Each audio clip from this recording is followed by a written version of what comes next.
Welcome back to Bull Sessions here on 680 KFEQ. Here's your hosts, Randy Baker and agronomist Brad Law. Okay, Brad, we're back here with two very smart people in cattle. We are. We're going to talk about focus on the farmer after a while, Did they get too. a bribe in on you? No. Are you sure? No. Okay. This is from the heart. From the heart. Ray Schwartz, Marlon Myers down at Plattsburgh, Missouri. All right. Raising Holstein Heifers, all different sizes.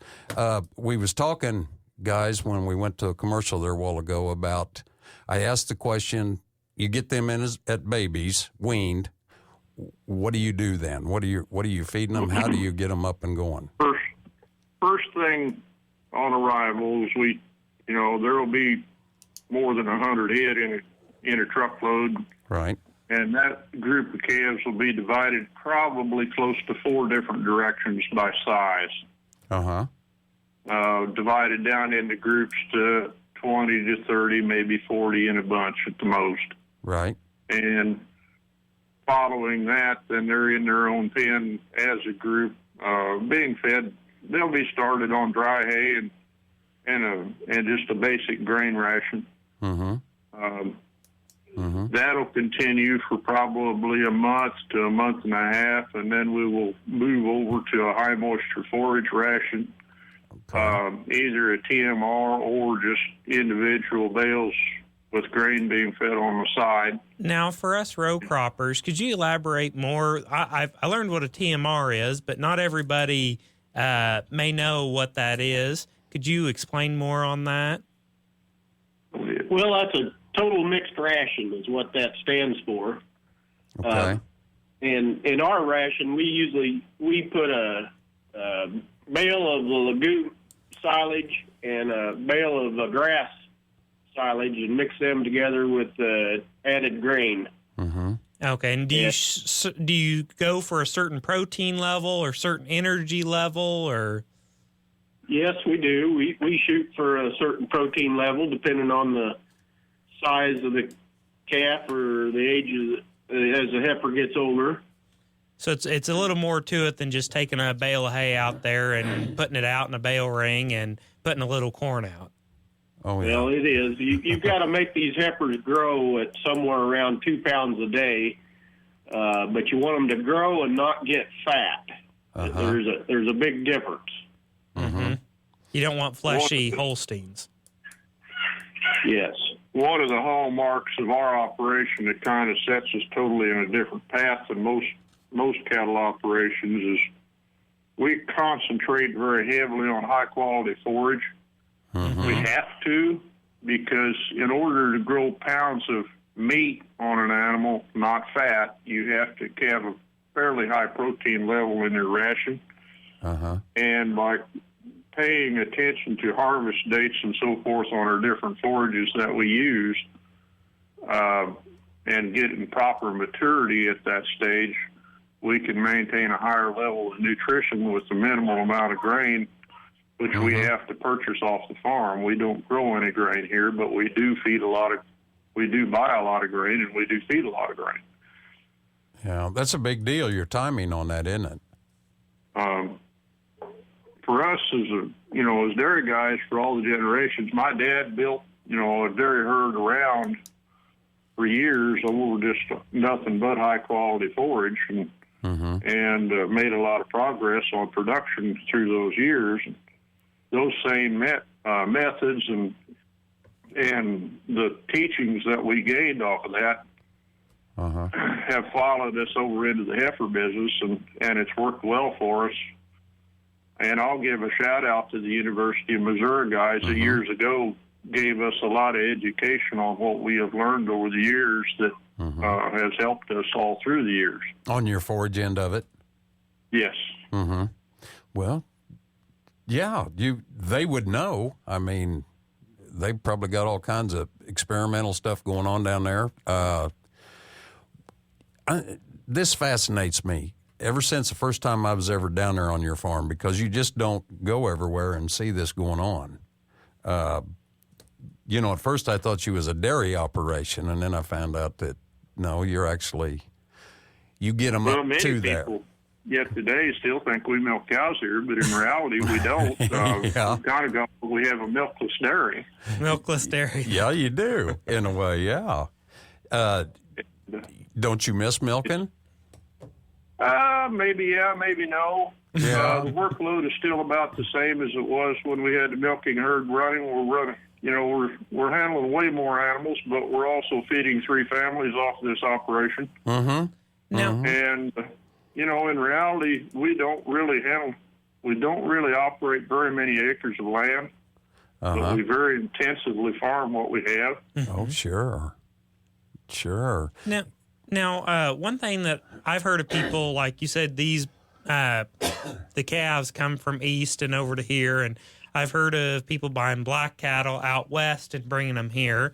And what's your thoughts on bringing in cattle to the area where we have a lot of fescue? How do your thoughts on locally raised cattle on fescue versus bringing cattle from a few hours away in to fescue pastures?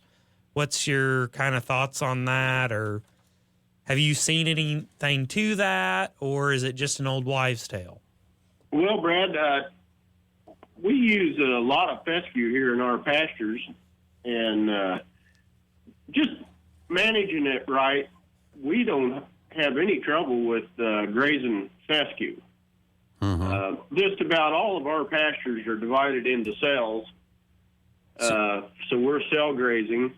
So that's kind of like the rotational grazing then. That's rotational grazing. Okay. And by doing that, that helps you manage this fescue to the point where you can keep it grazed down to where It's always fresh. You don't have this end-of-fight problems with it that some people might have. Could you explain a little more to like, okay, I had a pasture and it was 160 acres and I just turned my cows out into it and they run the whole pasture. Now, how is rotational grazing different, and maybe explain some of that for our listeners and how to kind of set up a pasture for rotational grazing? Well, most of our pastures are set up with a central area for feeding because we grain everything, even on pasture every day to check them. Then we have cells that are, anywhere from 5 to 10 acre cells apiece. Configured in the way that it works best for the pasture that we're grazing. And we may have 4 or 5 different cells, maybe more, in one pasture. And then we just kind of rotate through those cells as we see needed. The cattle will kind of tell you when they want to move. So they may be on one paddock 3 days and another paddock 2 days, or? It's sometimes that way. In the spring, it's different than it is later in the summer. Got to have rain, don't you? The cattle just seems like they always want to tell you when they're ready to move to a new, greener pasture. So, well, I tried that a little bit on a cover crop after wheat, and I was sitting in the chair taking a nap one afternoon, and the cattle come up in the backyard. They were ready to move, and I wasn't quite ready for them to move. That happens sometimes.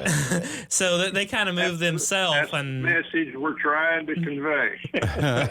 Oh. Yeah, they will just move on their own, won't they? Yeah. We'll have to wrap up here before too long. We still got a little bit of time. Ray, your dad, Kenton's involved too, right? Dad's 81 years old, still very much involved here. Isn't that good? He doesn't carry the day-to-day workload, but he'll tell you he thinks he's not in charge, but I can tell you different. I bet so. I bet so. That happens with dads. We always do a focus on the farmer in our fourth segment all the time, and you guys need to be one as well. We need to just do that because it is a family-run deal, and Marlon's in there, and we always want to highlight that, people that are still farming, here in Missouri, because we all love Missouri. Is there anything kind of closing up you want to tell us? Our partnership is a little bit unique, Randy, in that Marlon actually is not a relative of ours. He's a non-family member, I'll call it. But he and I have worked together for a long, long time. Sure. And he joined Dad, and Dad and I kind of started the heifer business after we backed off of the milking side in 1994. And the heifer business began to grow, and opportunities were there. And he came into the business with Dad and I, and we've continued to operate it. Marlon and I pretty much provide the day-to-day labor. And my kids have grown through the operation and left the farm. Marlon's boys are in college now, and they do help us in the summertime and weekends and so forth. And that's really important. Sure it is. And that's how we kind of operate here. That's Now, awesome. when you've got all these cattle, you probably run them through and work them periodically. Now, is there any equipment that you like to use when you're working that? We don't have our working facilities for the cattle are extremely simple. No brands involved. It's all mostly home built stuff here that we use. Our really plain Jane systems here that we have that we use on our working facilities, and we do work heifers a lot. We just left the pens here a little bit ago to make this phone call, and we've been a sorting group to put into a breeding group all day today. I've got to interrupt you again. Hang with us just a minute. We want to bring you on back here for a little bit of our fourth segment, okay, guys? Sounds good. All right, good deal. We'll be right back with more of Bull Sessions and Ray and Marlon and the dairy business on 680 KFEQ.